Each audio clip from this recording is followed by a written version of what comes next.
A medida anunciada pelo governo nesta sexta-feira tem sido alvo de críticas da oposição. Por isso a gente vai direto para Brasília agora, acionar a nossa repórter Catiúcia Sotomayor. O que o governo respondeu sobre essas críticas, hein, Catiúcia? Muito boa noite para você também. Boa noite, Soraya. Bem, pelas redes sociais, o ministro Flávio Dino da Justiça disse que, apesar das críticas, manterá a mesma linha para, segundo ele, não pecar por omissão. Em resumo, ele chamou a medida de um pacote de combate ao nazifascismo. Ele escreveu que considera que os autores de crimes contra a ordem democrática e seus guardiões devem ser punidos com firmeza na defesa da Constituição. Também registrou que sustenta ações coerentes com o combate ao que ele chamou de nazifascismo, relacionando esse conceito aos atentados em escolas, ataques a sedes dos poderes e agressões físicas por questões de ideologia política. Concluiu a postagem falando que é assim que se constrói a verdadeira paz. Para valer, os projetos precisam tramitar na Câmara e no Senado. Na segunda-feira, o presidente Lula tem reunião prevista com o presidente da Câmara, Arthur Lira, exatamente para debater a reforma ministerial, mas o tema, claro, também vai entrar na pauta. Afinal, as negociações e trocas nos ministérios são exatamente na tentativa de garantir a aprovação dos projetos do Executivo. Esse pacote de projetos de lei enviado por Lula ao Congresso Nacional quer aumentar a punição para atos considerados antidemocráticos e foi lançado uma semana depois que o ministro Alexandre de Moraes do STF alegou ter sido hostilizado na Itália. O texto prevê, por exemplo, subir de 6 para 12 anos a pena para quem atentar contra a integridade física e a liberdade do presidente da República, do vice-presidente, dos presidentes do Senado e da Câmara, dos ministros do Supremo e do Procurador-Geral da República. E também passa de 20 para 40 anos a pena, a prisão para quem atentar contra a vida dessas autoridades. Além disso, quer aumentar de 6 para 12 anos a punição para quem organizar ou liderar movimentos que seriam atentatórios ao Estado Democrático de Direito e passar de 8 para 20 anos a pena de prisão para quem financiar essas manifestações. A gente ainda vai repercutir esse assunto ao longo da edição de hoje, mas, Catiúcia, tem uma outra medida do governo que também foi anunciada nesta sexta-feira e que virou alvo da oposição, né? Explica para a gente. Pois é, outra questão que está recebendo críticas da oposição é o novo decreto do desarmamento que foi anunciado também na sexta-feira e que restringe o acesso de civis a armas. O vice-líder da oposição na Câmara, deputado Maurício Marcon, do Podemos do Rio Grande do Sul, disse, por exemplo, que trata-se de uma política de controle da sociedade, restrição da liberdade e do direito de autodefesa dos cidadãos, mascarada de política pública de segurança.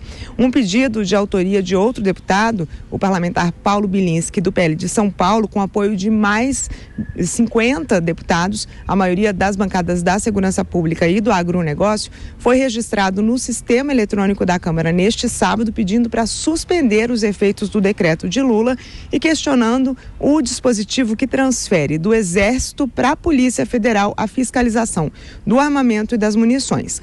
O novo texto ainda reduz o número de armas que podem ser adquiridas por CACs e para a defesa pessoal, diminui a validade de registros de armas e restringe o funcionamento de clubes de tiro. O ex-presidente Jair Bolsonaro também se manifestou após a edição desse decreto, que reverte regras do último governo. Bolsonaro declarou que, abre aspas, todas as ditaduras foram precedidas de campanhas de desarmamento. Fecha aspas. Soraya?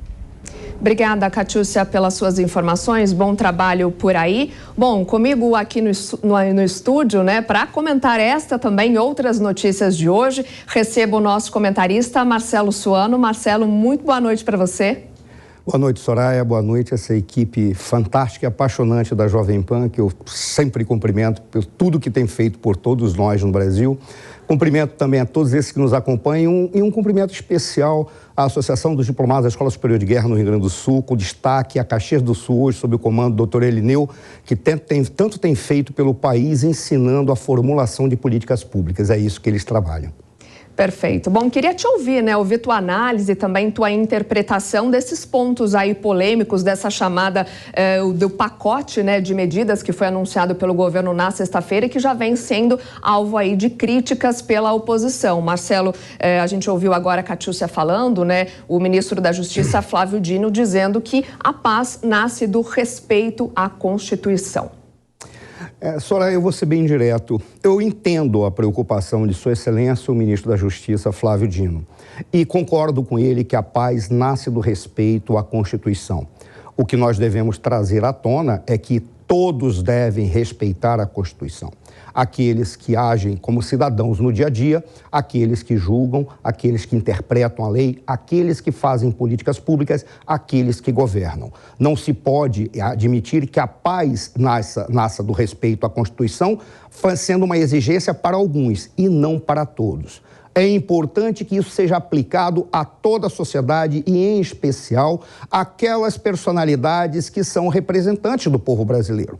Há algo que essas personalidades, autoridades que têm que ser respeitadas, ninguém pode ofendê-los e não se deve, em hipótese alguma, fazer qualquer tipo de agressão, nem agressão por intermédio de palavras. Mas é interessante que saibam que eles são servidores do povo, razão pela qual eles devem ser aqueles que mais devem respeitar a Constituição do país e não apenas ficar trabalhando como se os benesses da cultura fossem mais favoráveis a eles e menos à cidadania. Para o cidadão, a lei. Para os demais, os benefícios da lei. Não pode ser assim. Mas eu concordo com ele. O que nós temos que entender, e aí eu concluo, é que não se pode confundir democracia com Estado democrático de direito.